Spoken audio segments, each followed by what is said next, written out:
Hello, I'm Kelly Ryan. I'm CEO of Incourage, which is our community foundation here in Greater Southwood County. I'm happy to welcome you back to Are You In?, our public access cable television show. Today's theme for the show is data and information and how that can help us make good decisions that inform our lives and help inform decisions and actions within our community. You'll hear a number of different stories, in particular one that relates to a data and information report that Incourage commissioned in 2010 is when we started this, and we called that report Vital Signs, and partnered with University of Wisconsin's COWS, which is the Center on Wisconsin Strategy. They have been a great partner in helping us do the research and understand exactly what does the data show about what's happening here in Southwood County. In the past 4 years, we have been so pleased to see Vital Signs evolve and become less of a static printed report with numbers on it and more of a dynamic tool that helps us start conversations between and among organizations in the community, between and among individuals, about why does this data matter. It is about much more than the numbers. It's about what kind of conversations and dialogue happens as a result of what we learn. The Vital Signs report for 2014 will be available the first week of November. Another important piece of information to share with all of you, we recently completed our 10th public meeting focused on the Tribune Building project in the center of our downtown. This meeting was held with the Deputy Director of Art Place America here, who was helping us understand how really incredible it was that we received a $400,000 grant to help us bring art and culture into the Tribune building itself. In addition to the wonderful work that our residents did that evening with Art Place America and understanding art and culture, how to bring that into the Tribune building project itself and connect it externally to our natural resources, we did have some conversation about adjacent property acquisition that we were surprised by, but also feeling that there is an opportunity to look at all the different interests in the downtown area, how we can align and partner toward achieving a downtown that is vibrant, thriving, and works well for all people that live here. So thank you for taking time to tune in today. We're happy that you're back with us after a summer vacation, and I invite you to sit back, relax, and enjoy our show.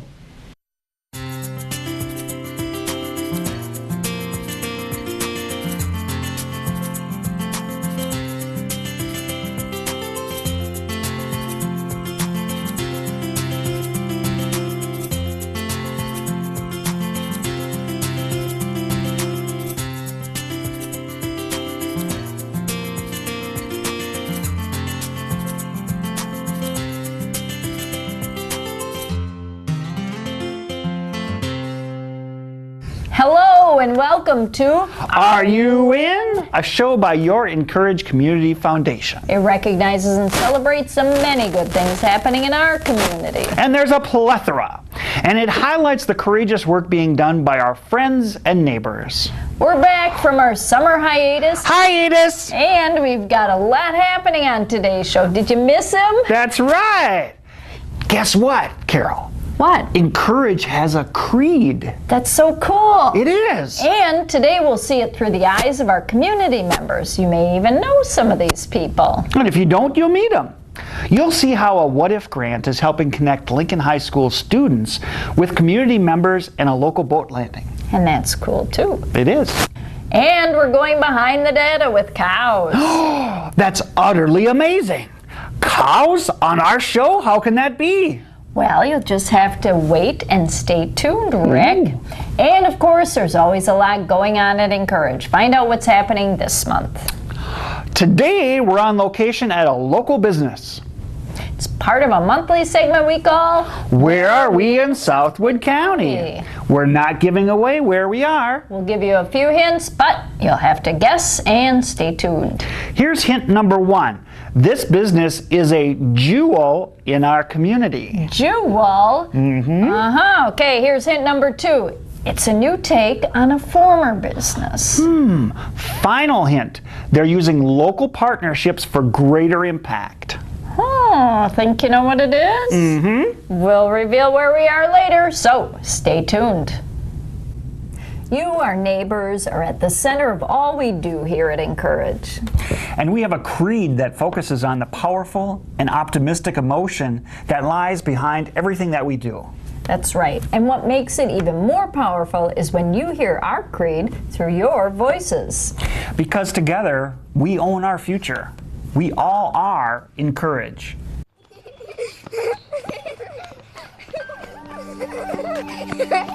Follow the leadership, for it is each of us. In concert, in community, who conceive the journey and create the path.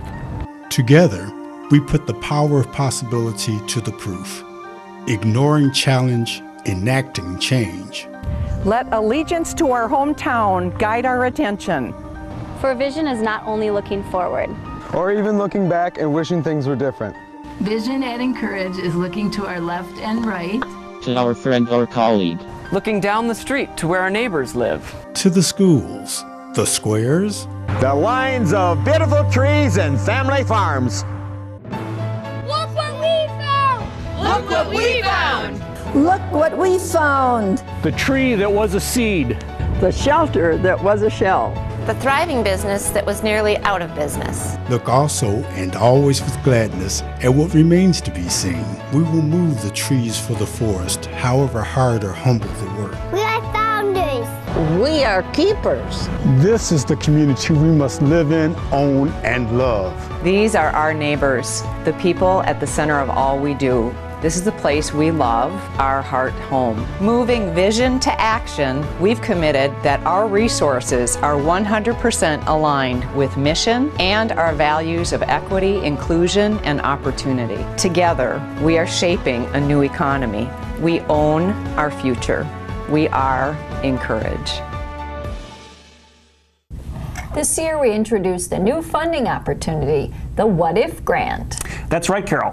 What If Grants are for resident-led projects that bring other people together to move a good idea to action. And this month we highlight a project that's going on at Ben Hansen Boat Landing. That's right. Retired science teacher Steve Kipfer used a What If Grant to survey people who use the boat landing and this stretch of the river. And even cooler, he engaged high school students to help connect with these folks. Survey says they're discovering 3 things that people would like to see happen. Well, let's find out more.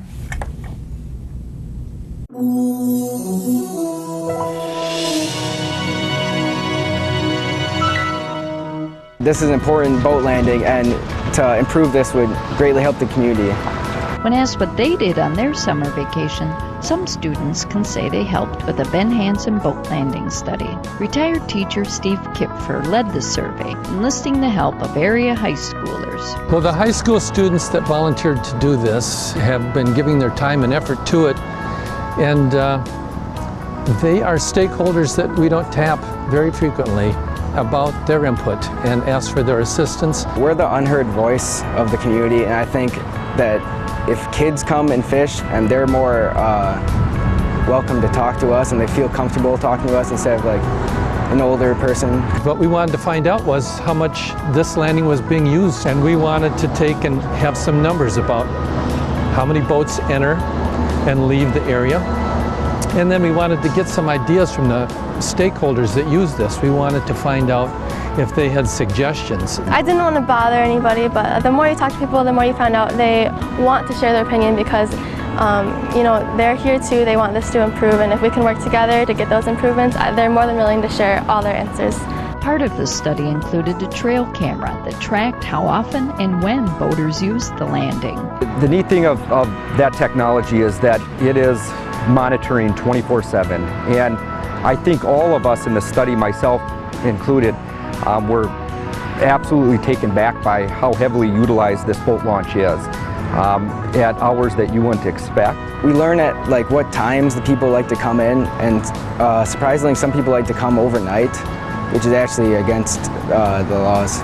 In addition to usage levels, the study has revealed 3 main requests from the many stakeholders who use the landing. The 3 biggest concerns are the size of the parking lot, the lighting at night, and then a better dock with more cleats, a steeper incline for the landing, and maybe even a second dock for in and out, which would be really nice.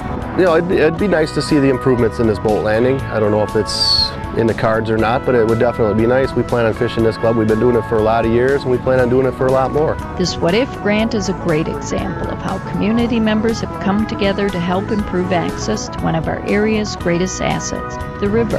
And area youth made it happen. These kids have been great. They sit here and they're out of their comfort zone, approaching adults, taking surveys, and yet being good sports about it. And we really appreciate their help. It puts them in a new role. And it's a good role because they can see the community from a different perspective. They can contribute, and they feel as though when they're done with the project, they're going to leave Wisconsin Rapids in a better condition than they found it in.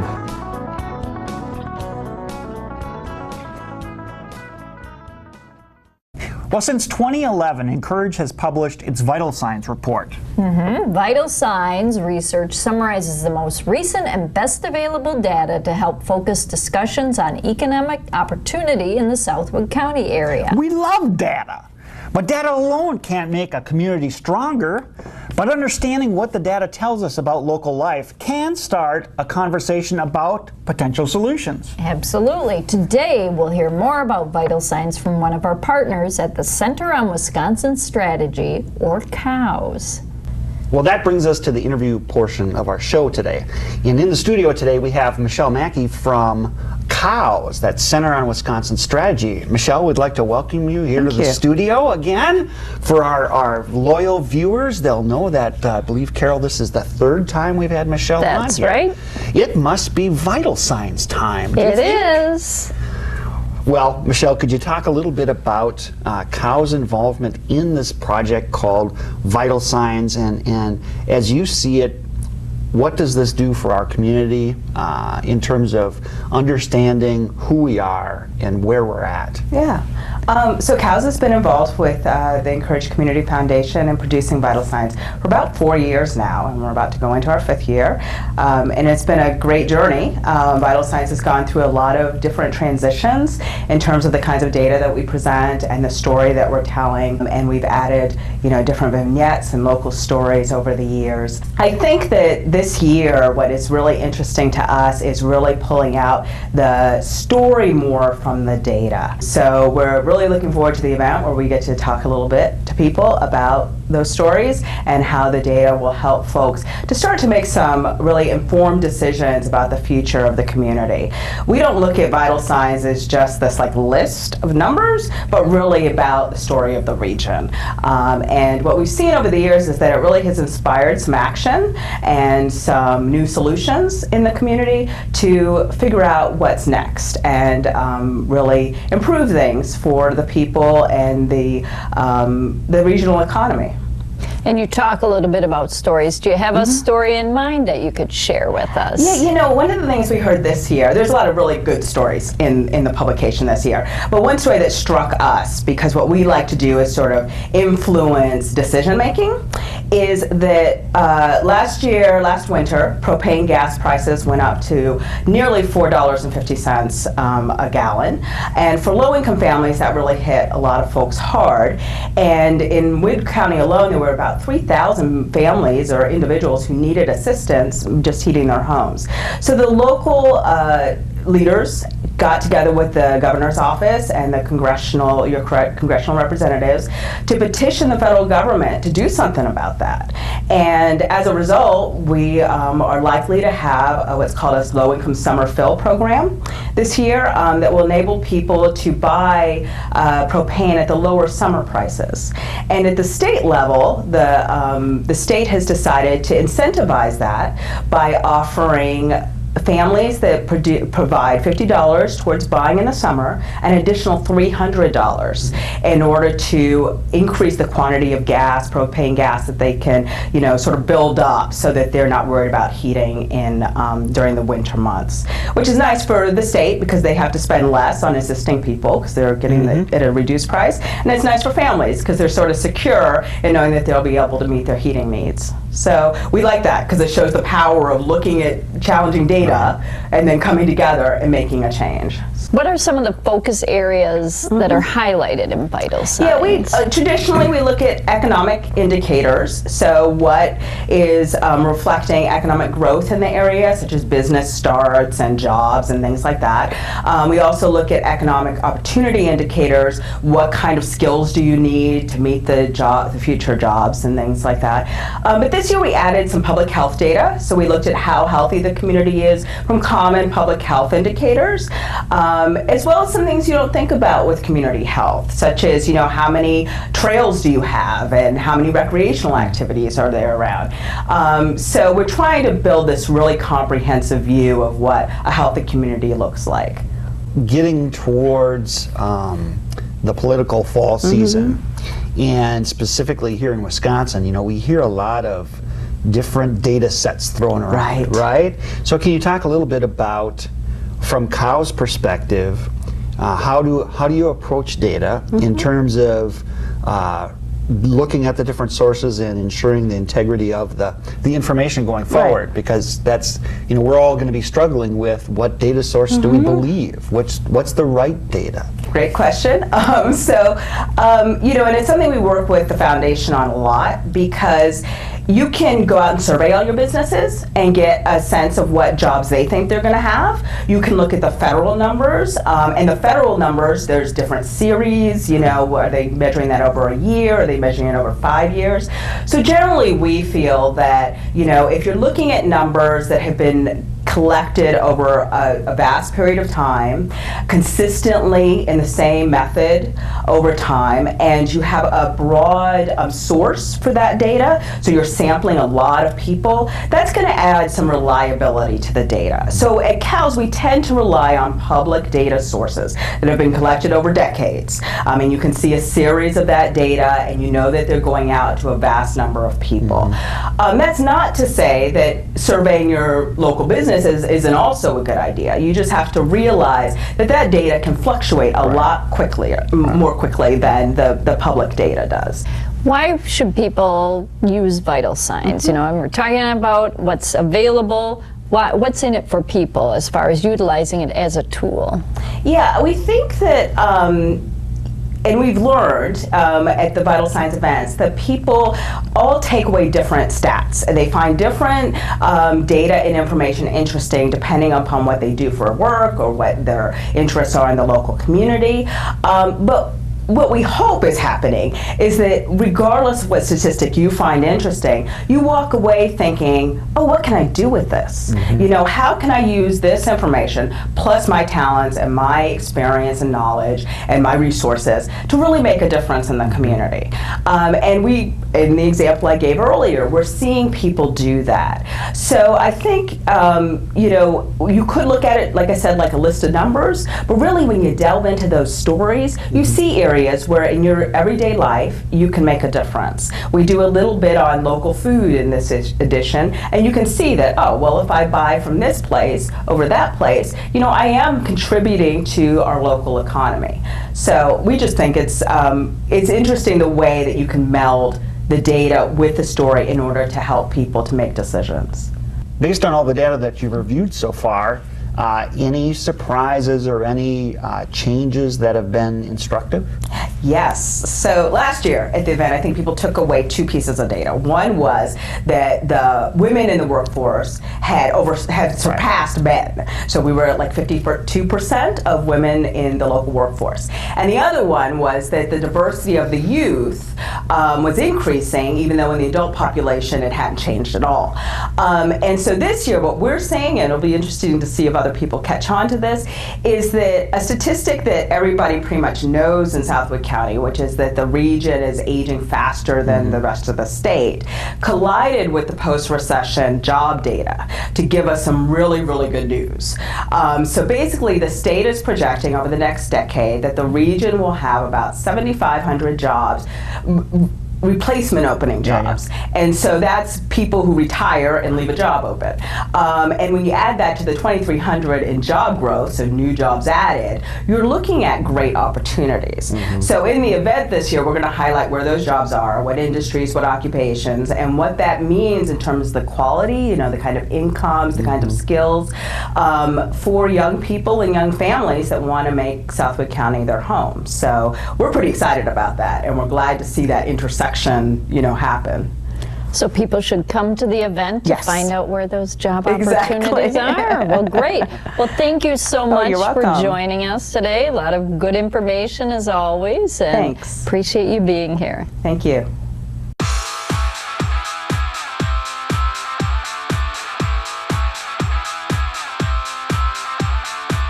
There's always a long list of things happening at the Community Foundation, but here's the highlights for this month at Incourage. If you've seen the commercials on TV, you know it's election season.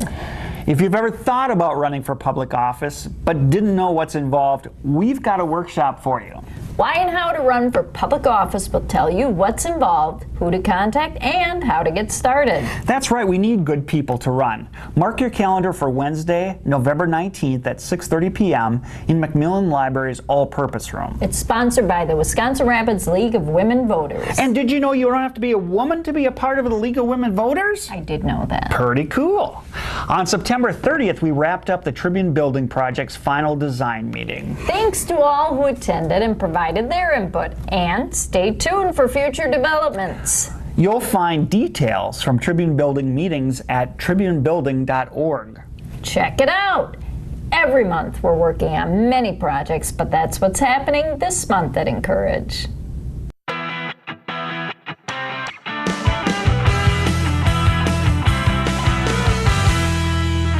Okay, we're back, and it's time to find out, where are we in Southwood County? Rick, it's cranberry season. I love cranberry season. Me too. But at Ruby Reds, it's cranberry season year-round. And it's more than a local business featuring local foods. It's a great example of residents who are owning their future by partnering with local nonprofits and businesses. Here's Marcy Berlin to tell us more.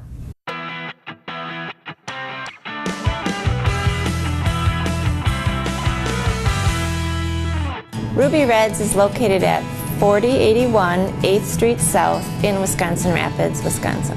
When Ruby Reds first started, there was a vision, and it has grown and changed as we have grown and changed.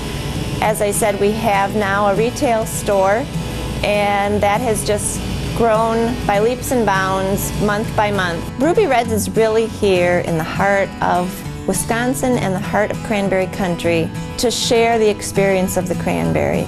Cranberries are an international product, and they're a product, a healthy product for people to use all year. Despite cranberries' wide-reaching appeal, Ruby Reds is also focused on its roots. We're also very much interested in keeping it local, keeping it Wisconsin. We like the unique. We like to offer something that you might not find on the grocery shelves. We're proud to have the cranberries grown in central Wisconsin, processed at Mary Annie Packing in Wisconsin Rapids, and then packaged here. So the cranberry part of it is as local as it can be. The base of our products come from sweetened dried cranberries, and it goes anything from our 1-pound bags of sweetened dried berries to additional dried fruits, trail mixes, chocolates, salsa, syrup, crackers. We've brought in wines, and we'll be expanding that line. We have cranberry mustard, which was also a customer request within our first year. We have created our very own cheese with our sweetened dried cranberry. We have the one and only Happy Cranniversary cranberry ice cream from UW-Madison, the Babcock Hall Dairy. Meats from local meat markets, cranberry wild rice brats, and beef sticks with cranberries, and breakfast sausage with cranberries. all of those things have come as an inspiration from the cranberry itself. A local partnership with Opportunity Development Center has led to another delicious product. ODC here in Wisconsin Rapids has been a great business to work with. We've partnered with them in many ways. This fall, one of the highlights will be our fresh cranberry pie.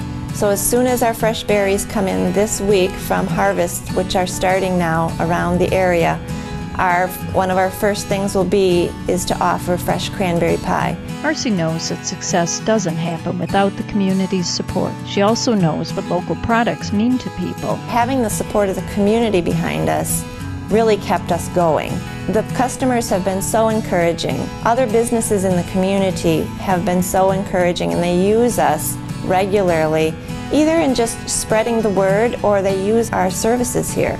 People really take pride in being able to say, this is from my hometown, this is from central Wisconsin, or this is a Wisconsin-made product.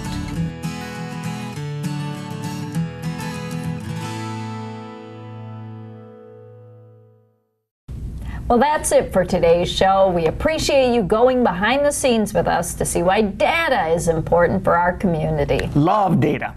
As always, a huge thanks to RCCA Media for hosting us. Woo! Tune in next month for another edition of Are You In? Ouch!